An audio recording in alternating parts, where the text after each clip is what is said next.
Medicine, law, war, and business were all very different 100 years ago, but not always for the better and frequently for the downright creepy, like arranged marriages for child brides. And that's just the start. Here are some creepy things that were considered normal 100 years ago.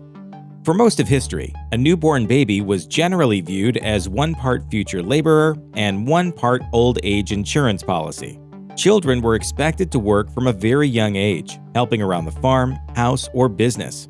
By the turn of the 20th century, as the economy evolved and urbanization continued, children were employed in a great variety of industries and trades.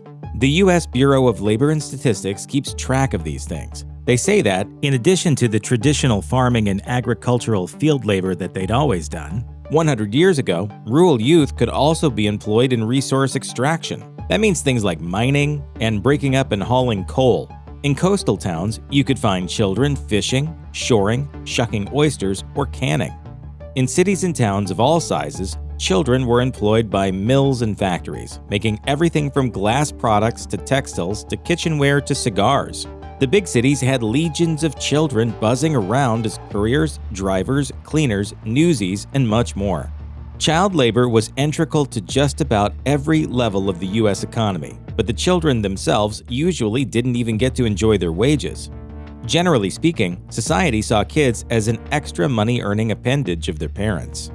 On January 17, 1920, after a decades-long effort to convince Americans that society would be improved by banning liquor, the sale of alcoholic beverages in the United States was made illegal. The teetotalers were wrong, though. America turned into a bizarre mirror of itself where the government tried to poison you, while cops and politicians took their orders from the mafia and the KKK. Resistance to prohibition appeared immediately. Maryland flatly refused to enforce it, and many states and municipalities underfunded enforcement. Banning the production and sale of alcohol didn't diminish the desire, so naturally, a market emerged to supply it. And since alcohol was now a most profitable substance, bootleggers and mafia bosses who sold it had lots of money to bribe police officers, politicians, and judges. Did 6 months for pushing heroin a couple of years back. But you only did 6 months? I bought a judge. Police were openly corrupt, and since prohibition was largely driven by racist, anti-immigrant, and anti-Catholic attitudes, it helped fuel the Ku Klux Klan's resurgent terror campaign. Thirsty Americans risked prison to buy beer, and sometimes their lives. Homemade booze, sometimes referred to as bathtub gin, killed 4 times as many people during Prohibition than alcohol did prior to banishment. By 1926, these deaths were less accidental and more deliberate. Since much of the homemade liquor was distilled using industrial alcohols, the feds increased the amount of methanol, a deadly poison required to make those industrial alcohols.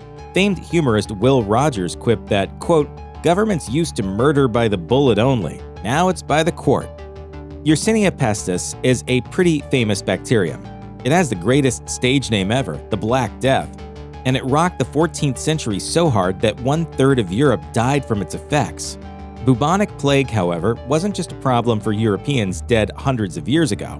There were over 1,000 cases in the U.S. during the 20th century. Bubonic plague is primarily transmitted by flea bites, specifically from fleas carried by rats. Rats that came to the U.S. aboard steamships bound for San Francisco in 1900. That city's Chinatown hosted the very first U.S. outbreak of the plague, and it scared California's leaders so much that they conspired to hide it from the rest of the country. San Francisco's mayor and the state governor, along with their willing accomplices and California's media and business titans, actually secured the collaboration of the Surgeon General of the United States in covering up the plague outbreak. At least 172 people died before the outbreak ended. The first 25 years of the 20th century saw over 500 cases of plague, and they would usually be in port towns. In 1920, Galveston, Texas was home to another outbreak. This time, the city acted quickly. The source of the disease was discovered, which, as always, was rats, and Galveston embarked on a 2-year rodent murder spree that helped end the outbreak with only 11 dead. Healthcare wasn't a pleasant experience in the early 20th century. For women, it was worse. It will probably be of little surprise that women faced challenges entering medicine, but they were also excluded from medical research for a very long time. So long, in fact, that including females in medical research trials was only made mandatory in 2016. This exclusion probably contributed to the baffling diagnoses and treatments that women could expect. One popular 1907 book on pregnancy instructed doctors to prep pregnant women by bathing their lady part with bichloride, which is a highly toxic substance now used primarily as a fungicide. Male ignorance of women's medicine wasn't all bad. A popular treatment to the dreaded female hysteria, whose symptoms could basically be any behavior that men didn't like, purportedly involved doctors giving patients a pelvic massage until they were satisfied. As shown in the 2012 film Hysteria, a visionary hero eventually arose and invented an electromechanical treatment, which helped to lead to today's adult toys. Eugenics is the pseudoscientific theory that humans can consciously improve the species through racism. For decades, governments around the world tried to improve their citizens. Not their lives, mind you, but the citizens themselves. Eugenics is a breeding program for humanity, essentially an effort to breed ourselves into a better species. The president of the American Natural History Museum declared in his opening address to a 1923 eugenics conference that responsible governments should make sure the individual races stay in their place and not pollute each other through interbreeding. Those who proved unfit should be sterilized.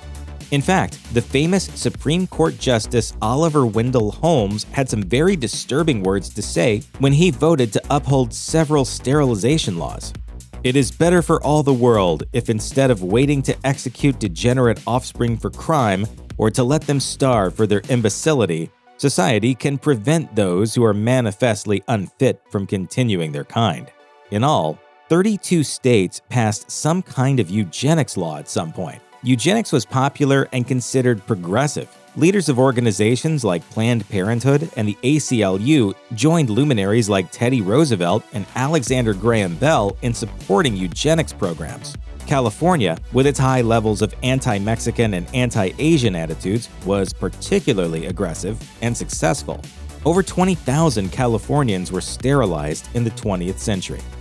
Healthcare might have looked scary for women 100 years ago, but mental health care was terrifying for everyone. It probably shouldn't surprise you that an era obsessed with science and new technology might produce psychiatric treatments that looked more like the work of sci-fi author Philip K. Dick than the Diagnostic and Statistical Manual of Mental Disorders. Treatment for mental illness was fashionable for eugenics supporters. States commonly prohibited marriage for individuals with mental illness or went one step further and sterilized them. Over 65,000 mentally ill U.S. citizens were sterilized until the last such operation in Oregon, which actually occurred in 1981.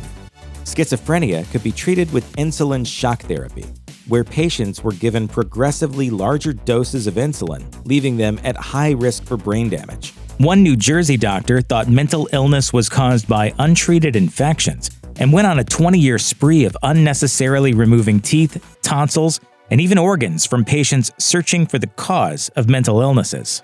He killed 30 to 45% of his victims.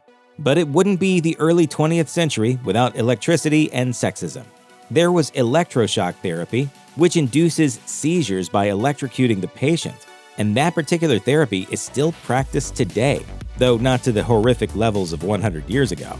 And even as women fought for the right to vote, there were still doctors who went so far as to claim a direct connection between women's reproductive organs and insanity. This resulted in many women sent to asylums for obvious signs of insanity, which, like so-called hysteria in the 19th century, could be pretty much anything men didn't like.